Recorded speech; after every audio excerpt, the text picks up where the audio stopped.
The Library of Alexandria. Even if you don't know exactly what it was, the name itself evokes a sense of wonder and mystery. Imagine a time when the internet didn't exist, when books were rare and precious, and knowledge was power. Now, picture the greatest collection of scrolls and books the ancient world had ever seen, all housed within a magnificent building in the bustling city of Alexandria, Egypt. That was the Library of Alexandria. Founded around the 3rd century BC, the library was the brainchild of Ptolemy the Soter, one of Alexander the Great's generals.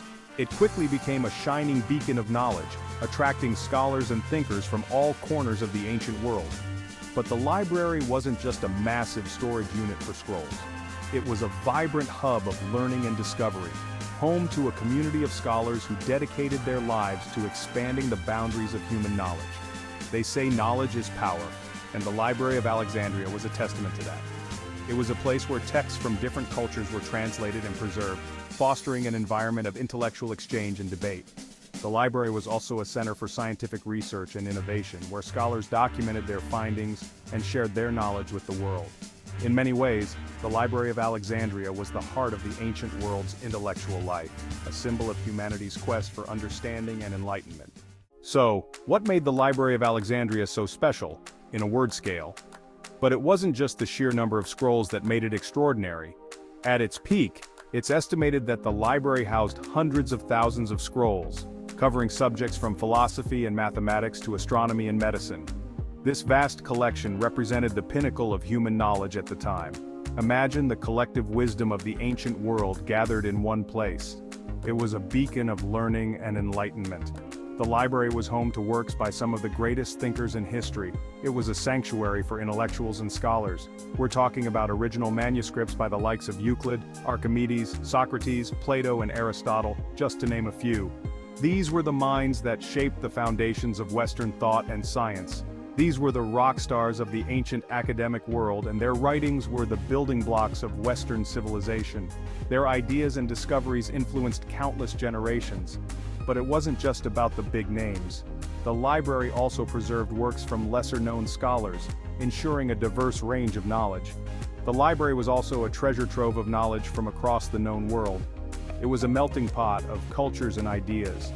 Traders sailing through Alexandria's bustling port were encouraged, some say even required, to hand over any scrolls they carried for copying. This practice ensured that the library's collection was always expanding. These copies would then be added to the library's ever-growing collection, creating an unparalleled repository of human thought.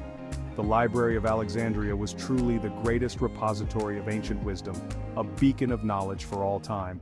Tragically, the Library of Alexandria was destroyed by fire, a catastrophic event that marked the end of an era of immense knowledge and cultural wealth.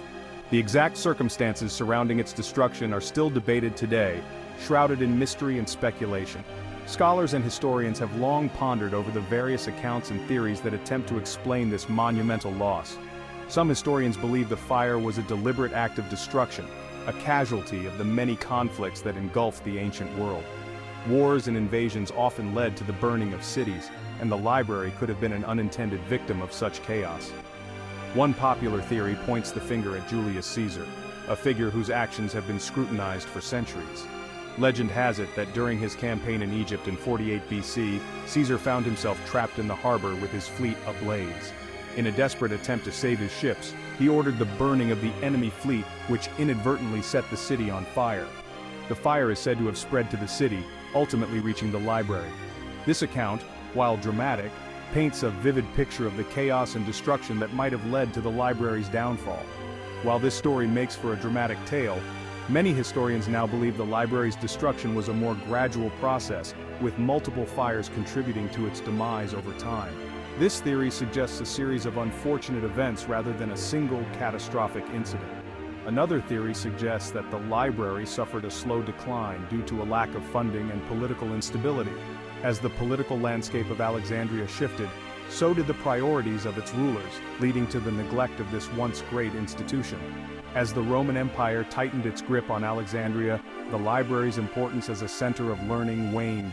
Scholars and intellectuals began to leave, seeking refuge and support elsewhere. Neglect, coupled with smaller, more localized fires over time, could have gradually eroded the library's grandeur, leading to its eventual destruction. The once majestic halls filled with scrolls and knowledge slowly turned to ruins, a shadow of their former glory. Regardless of how it happened, the destruction of the Library of Alexandria was a devastating loss for humanity.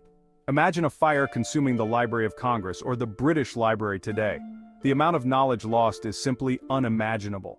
It was a blow not just to scholarship, but to the very idea of intellectual pursuit.